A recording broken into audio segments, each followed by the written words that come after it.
Apa kena bawa minyak panas Mudah dulu ni. Apa buat demo? Minyak panas baru beli goreng. Kopi ni. Mana nak goreng macam mana? Kita tanya, Japun. Mangga ke? Ada tak mangga.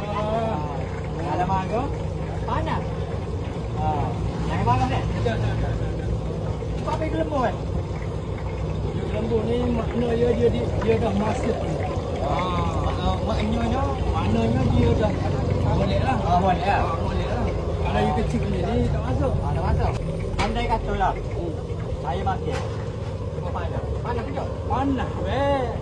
Panas. Ya. Bagi panas. Oh bagi panas ni. Orang kata bagi panas. Bagi panas ni. Bagi panas ni. Boleh cari ni. Ini kau punya budak ni? Ni kondok. Oh, apa? Kondok. Kondok. Oh. Panas kat ni? Panas weh, panas. Oh. Kau dah panas tak weh? Kau tak panas ni. Tak panas. Oh, ni tak panas kau. Oh, kau panas ni pun Pak Demo ke pegawai tu sedap lajuk. Tak cukup air makan. Loh. Dia bagi panas ni bagi orang cari. Panas ni bagi orang cari. Bagi sedap. Walaupun musim hujan, customer tetap beratur. Sini kalau beli memang puas hati lah. Tengok. Walaupun hujan. Yang penting sini berpuas hati aku pun semua dah. Habis pun habis belakang tu main kat ni. Air tu.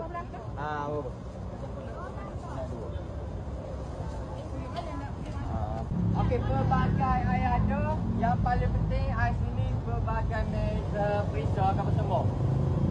So lagi ni banyak. Beli air sini kali dengan air batu, proper sejuk. Proper sejuk.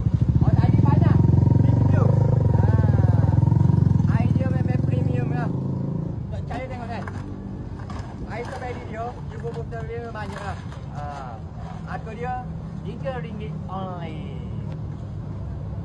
Kita nak tunjuk customer tetap kita Oli. Dia adalah pengguna Oli Perfume dan dia penggemar kepuk dia. Baik kan? Beli api kepuk kan? 3 je cukup ke? Ni customer tetap kita dah. Gonyes belum? Gonyes siap-siap dah? Okey, masih dah? Dah siap dah? Follow, share dan like share. Terima kasih. Okey guys, tepuk amal-amal lalai kupu-kupu. Duduk ramai-ramai, pakat bayar suku-suku. Terima kasih. Assalamualaikum.